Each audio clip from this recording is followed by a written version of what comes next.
You can talk about that before they get to that stage. And I think it makes you feel better about making the decision if you're able to do that. If you're able to say, okay, listen, you know, my thinking is that if you become incontinent, it's time for you to go to the care home.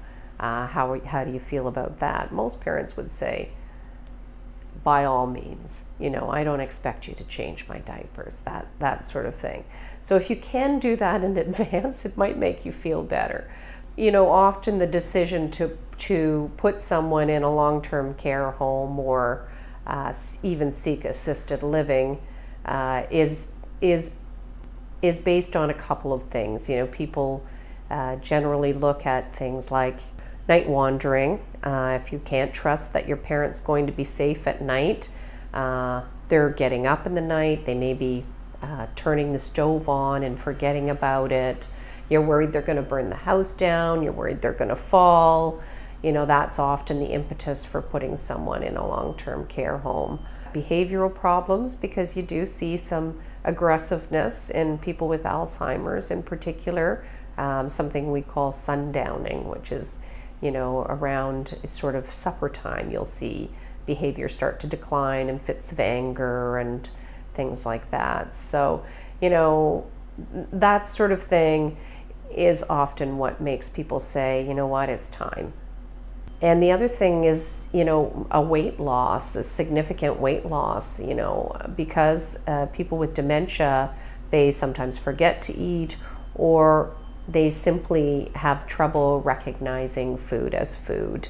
They may have a significant weight loss, and you may feel that they're not getting the care they need, even if they're with people who love them. So that often drives people to the point where they consider a long-term care home. Most people do the math, right? I mean, it's sort of like, okay, so you say, well, I've got two parents at home. A friend of mine had, her father was really pretty good, but 91 years old, and her mother had dementia. So she looked at it, at the cost of putting them in a retirement home where they would have some services, which is very expensive. I mean, it can be anywhere from, you know, $2,000 to $6,000 a month. But generally somewhere around $4,000 or $5,000 a month. That's a lot of money. She was able to hire a live-in caregiver. They could stay in their home, and they got good care. So you kind of do the math, and you try and figure out what's right for that person, and that's how most people make the decision.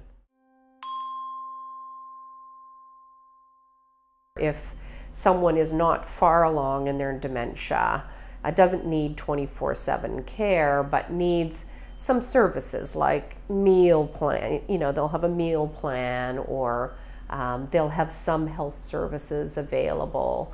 It's called variably across Canada assisted living or retirement homes, and usually it's private. Now in BC there is some public funding for assisted living, for instance, so it's not the same across the country. Now the problem with retirement homes and assisted living facilities is that sometimes they don't cater to people with dementia or Alzheimer's.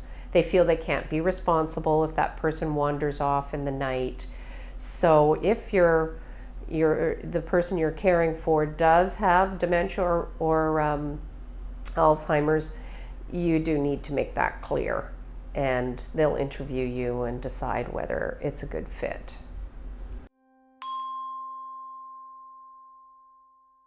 The thing about long-term care homes is there are often waiting lists for them, particularly the most popular ones.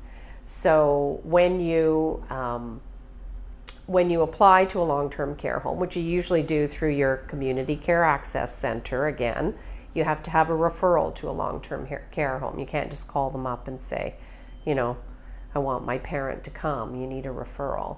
And there are waiting lists to get into those homes. Now the government, I was speaking to one woman who said, a geriatric care manager, and she said, yeah, the government will always tell you there's always a bed, and there is always a bed, but where is it, right? It could be miles away from where you live, many, many miles away from where you live. It could be a home that you don't want to put your parent in. I mean, you need to check out homes in advance and see what they're like.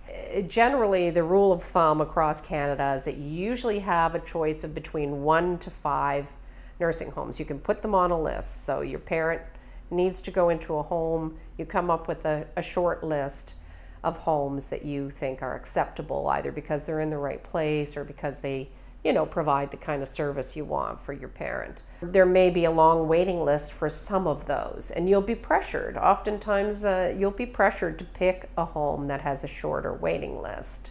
You don't have any obligation to do that as a rule of thumb.